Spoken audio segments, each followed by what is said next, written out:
Hello YouTubers, I have had a request from DJ Mattyman to show you guys two new additions to my phone collection. Now one of them has been given to me from a family member. I gave it to them at first, but because they've had various amounts of upgrades, they've just basically given it back to me.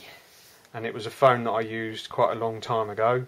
And the other one is a newer phone that I've just got, which I've sort of been testing out to see if I will sort of enjoy using it. So what are these phones? Basically, first up is the Motorola Gleam. Now the reason I was interested in this is because it's a flip phone, and you've got the outer display which is there, and it is quite a nice phone. It's loosely based on the Motorola V series. As you can see, the keypad is huge. The features on it are quite similar to the V series, but it is a very basic phone. The internet on it is just too basic. You can't really use it, to be honest. It's not really worth trying. The camera on it is very basic. It's got a 2 megapixel camera on it, but you can't really do a lot with that 2 megapixel camera. The video on it isn't that great either, and I'm going to do some comparisons at the end of this video so you guys can see for yourselves. It's a very basic phone. Two things I don't like about it is the ringtones. You only get 5 slots, so you can only add 5 ringtones of your own to it. The other 16 or 15 slots are taken up by their music, and you can't change it, which is really annoying. The other thing is you can't have your own message tone, which is another annoyance as well. The speaker part of it is pretty good. It does take a micro SD card, which is behind here.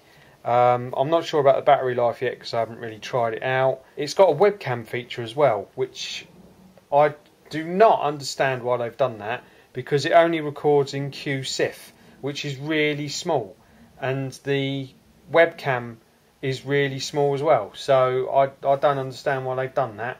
Plus you can't, there's no PC suite, and you can't hook it up to any kind of PC suite because there's no drivers for it, which is really annoying. And I even asked Motorola about that, and they said that there was no PC suite compatible with the Motorola Gleam, so that annoyed me as well.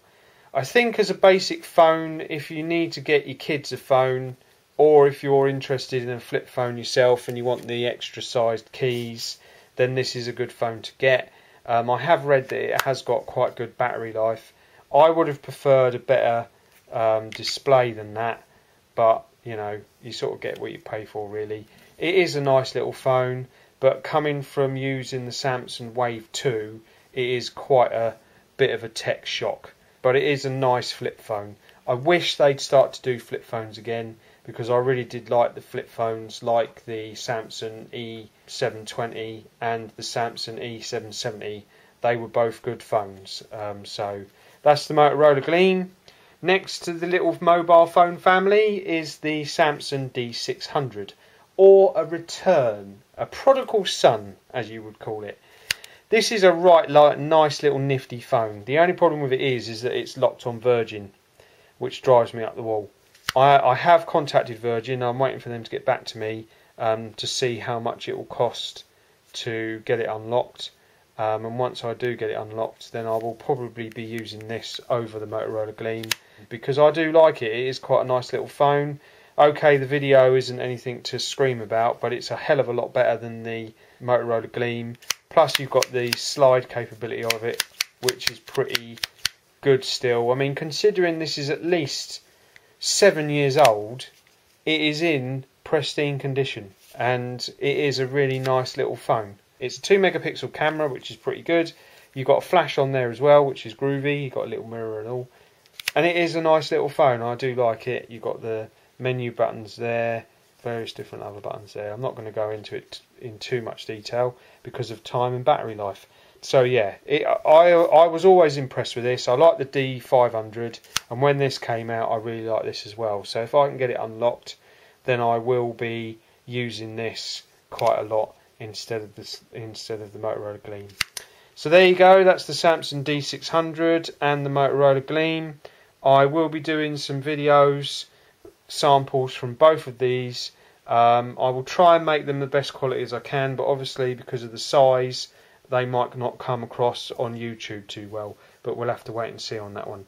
So there you go, that's my quick little look around the Samsung D600 and the Motorola Gleam. Hope this has been helpful, and I'll do some more later on. Okay, now for the video shots. Bye bye for now. So here we have the Motorola Gleam and the Samsung D600. Both of them are on the QSIF setting, which is quite a small setting. I'm just doing this inside shot so that you guys can see what the quality differences are. And in a minute I shall go outside to show you what it's like. I don't think turning it on its side makes a lot of difference. You certainly do get more in the Motorola than you do in the Samsung. But whether that will still be the same if I was to put it in the SIF mode, I don't know.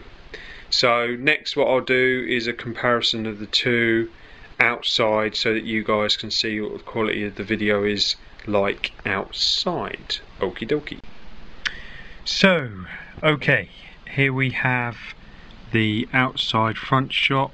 Now I can't do it out of the window because it's so windy that it will basically affect the audio, plus the fact that the wind keeps blowing everything everywhere, so I thought I'd have to do it with the window shut, so I apologise about that. But as you can see, both cameras, you get more in the picture, definitely, with the Motorola. But I think the Samsung's quality and sound is a lot better. Now what I'm going to do after I've done this little test comparison bit is I shall do a SIF version from the Samsung so that you guys can see what it's like at its best, top quality. I mean, I must admit, going from HD to QSIF is quite a big jump. Whether I actually continue to use these phones or not, I don't know, it depends. So there you go, that's that test. Now I shall do the SIF test with the Samsung D600. Okie dokie.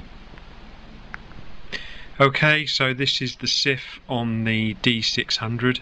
One of the problems that I have noticed with this phone is that when you actually hold the phone, sometimes you can put your finger over the bottom of it, which I noticed I did in the first comparison test, so I do apologise about that. But I think it is quite a nice little doozy, and I do like it. Can't change the text message tone on this either, which is a bit of a bummer, but it is a real nice little camera, and it is a really nice little phone as well, so there you go. Okay, I hope you've enjoyed these tests, and I'll do some more later on. Okay, bye bye for now.